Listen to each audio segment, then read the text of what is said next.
Now we're going to build on the ideas from the last video. Here we have 2 plus the square root of 3 times 4 minus the square root of 3. And I'm going to do these using the FOIL method. You can use distribution if you would prefer, but I think you'll find the FOIL method might be a little bit easier once you get the hang of it.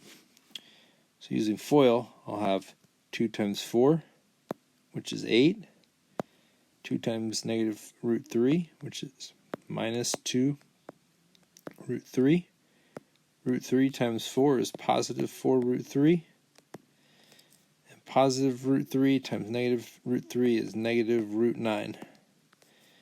Now when I simplify, I would have 8 plus 2 root 3 minus 3, because that's the square root of 9. And 8 minus 3 is 5, so 5 plus 2 root 3.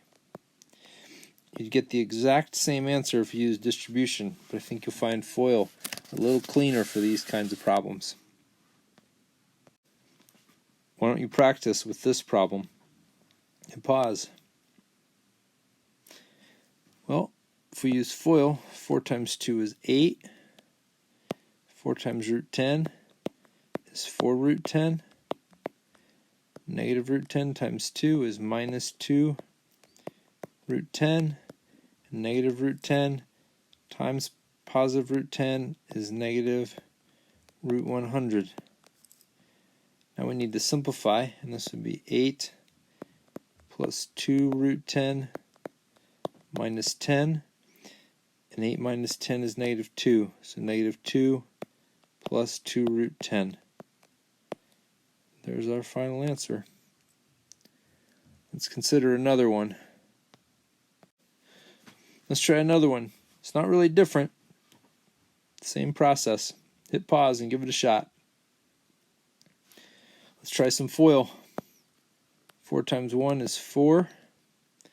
4 times 3 root x is 12 root x. Negative 2 root x times 1 is negative 2 root x.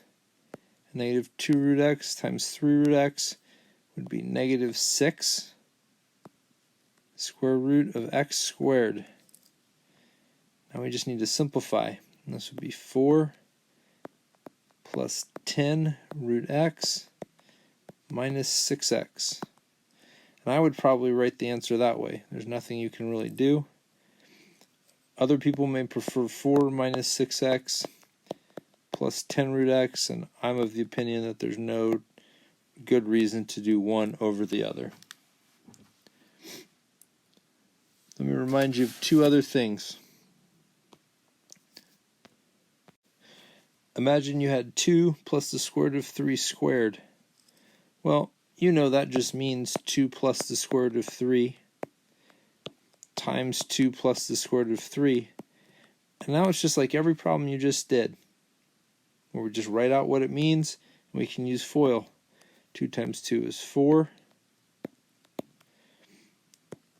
Plus 2 root 3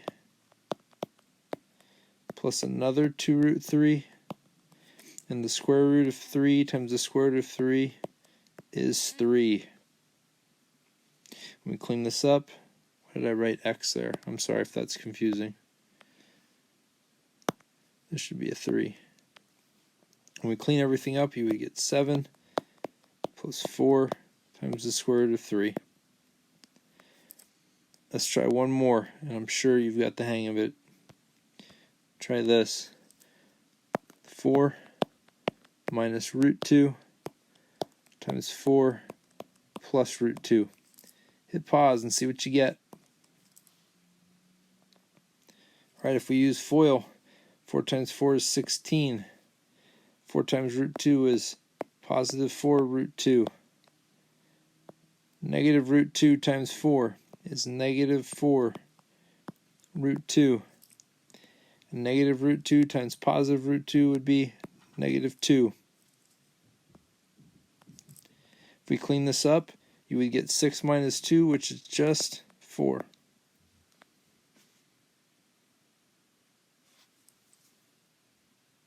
Hope things are clear.